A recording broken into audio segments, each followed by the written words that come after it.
Hi friends.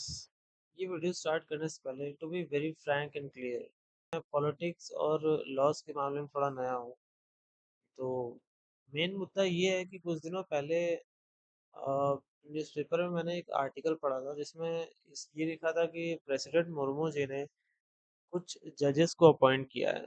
मतलब समझ रहे हो, वही जो सबको जेल भेज देते हैं, वही जजेस, उनको अपॉइंट किया है। तो मेरे मन में थोड़ी सी क्यूरियोसिटी हुई है कि ये जस्ट अपॉइंट कैसे होते हैं, कब होते हैं अपॉइंट।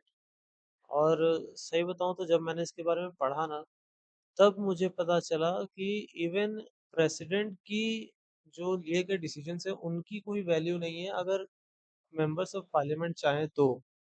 मतलब प्रेसिडेंट का मतलब समझ रहे हो, highest post of the country, उसके डिसीजंस की कोई वैल्यू ही नहीं है भाई। सो हेलो हेलो हेलो, मैं हूं अमरीश, और मैं आपको सब्सक्राइब करने के लिए नहीं कहूंगा क्योंकि it takes much more effort than liking a video. So hit the like button and leave a sweet comment for me.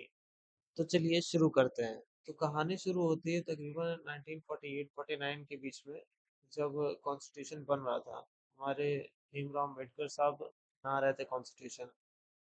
तो उन्होंने सोचा कि हमारे देश में अभी इतना सारा क्राइम है, क्योंकि अभी अभी थोड़ा इंडिपेंडेंस मिला था, इंडिपेंडेंट हुआ था हमारा देश। तो हमारे देश में इतना क्राइम है, उसके लिए कोई सजा देने वाला तो होना चाहिए ना। मतलब कि कोई उन्हें डिसिप्लिन रखने वाला भी तो होना चाहिए ना। इसलिए उन्होंने कोर्ट्स बनाए, सुप्रीम कोर्ट बनाया, हाई कोर्ट बनाया, डिस्ट्रिक्ट कोर्ट्स बनाए।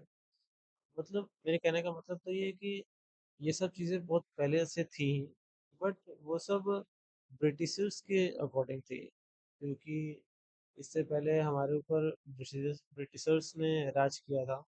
तो वो सब चीज़ें उनके हिसाब से थी।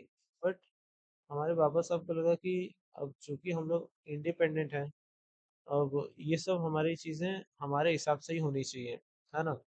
तब उन्होंने आर्टिकल 123 और 124 लिखा, जिसके तहत उसने आई मीन उसके तहत उन्होंने सुप्रीम कोर्ट्स बनाए, हाई कोर्ट्स बनाए, डिस्ट्रिक्ट कोर्ट्स बनाने के लिए सारे प्रावधान लिखे और कैसे काम करेंगे, है ना। That is not the actual point.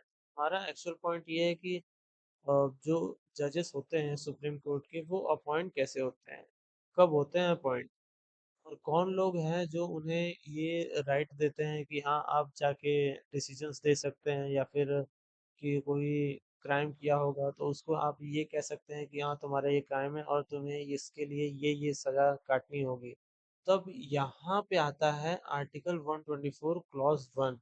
तो इस आर्टिकल के तहत उन्होंने ये बताया कि ऐसे कौन से लोग हैं जो जज बन सकते हैं, ऐसे कौन लोग हैं जो जजेस को अपॉइंट कर सकते हैं, और सुप्रीम कोर्ट में कितने जजेस हो सकते हैं।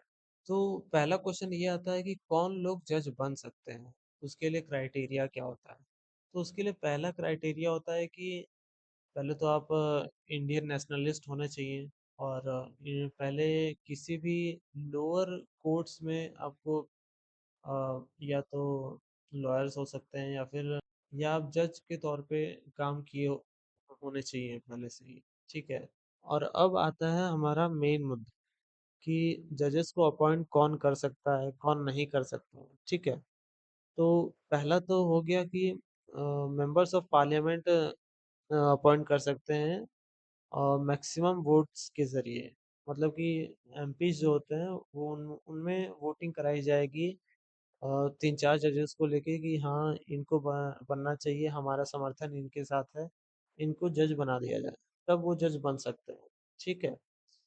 और दूसरा तरीका जो है कि प्रेसिडेंट बना सकते हैं, बट प्रेसिडेंट एक ही कंडीशन पे बना सकते हैं, जब पार्लियामेंट सेशन में नहीं हो तभी। अगर लेट्स सपोज कि अगर पार्लियामेंट सेशन में नहीं है और यहाँ पे कोई अर्जेंट काम आ गया है या अर्जेंट कोई केस आ गया है जिसमें किसी जज की ज़रूरत है। ठीक है।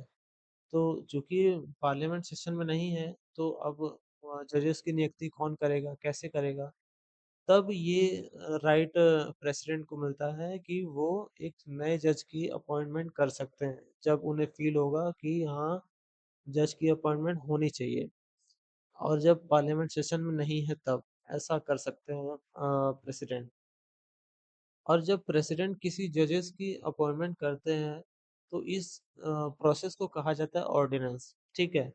और प्रेसिडेंट का ये जो डिसीजन होता है वो काफ़ी टेम्परेरी होता है, क्योंकि पार्लियामेंट जो जजेस को अपॉइंट करती है वो परमानेंट होते हैं और बाकी एमपीज की सहमति से बनते हैं, इसलिए वो परमानेंट होते हैं। और प्रेसिडेंट जो बनाते हैं वो टेम्परेरी कामों के लिए होते हैं, कुछ ही समय के लिए बनाए जाते हैं, है ना। और जो जजेस प्रेसिडेंट के द्वारा अपॉइंट किए जाते हैं वो मैक्सिमम टू मैक्सिमम 6 वीक्स के लिए अपॉइंट किए जाते हैं, उसके बाद उन्हें हटा दिया जाता है। और अगर मान लीजिए कि इन्हीं 6 हफ्तों के दौरान पार्लियामेंट सेशन में आ गया और मेंबर ऑफ पार्लियामेंट को ये प्रेसिडेंट का जो डिसीजन है वो सही नहीं लगा, कि उन्हें ये लग रहा है कि प्रेसिडेंट ने जिसे जज के तौर पे अपॉइंट किया है वो सही बंदा नहीं है, वो सही डिसीजंस नहीं बता रहा है और सही को गलत, गलत को सही, उल्टा सीधा डिसीजंस दे रहा है, तो वो प्रेसिडेंट के डिसीजन को मानने से इनकार कर सकते हैं। वो आपस में वोटिंग करके अगर मैक्सिमम वोट आए कि हाँ प्रेसिडेंट के डिसीजंस को डिमोलिश किया जा सकता है, तो वो डिसीजन अमान्य होगा प्रेसिडेंट का। तो इसलिए अगर पार्लियामेंट सेशन आ गया इन्हीं 6 हफ्तों के बीच में, और जैसा कि मैंने बताया पार्लियामेंट प्रेसिडेंट के डिसीजंस मानने से मना कर सकती है, तो इसी तरह इसी 6 हफ्तों के बीच में प्रेसिडेंट अपने डिसीजंस को कभी भी वापस ले सकते हैं।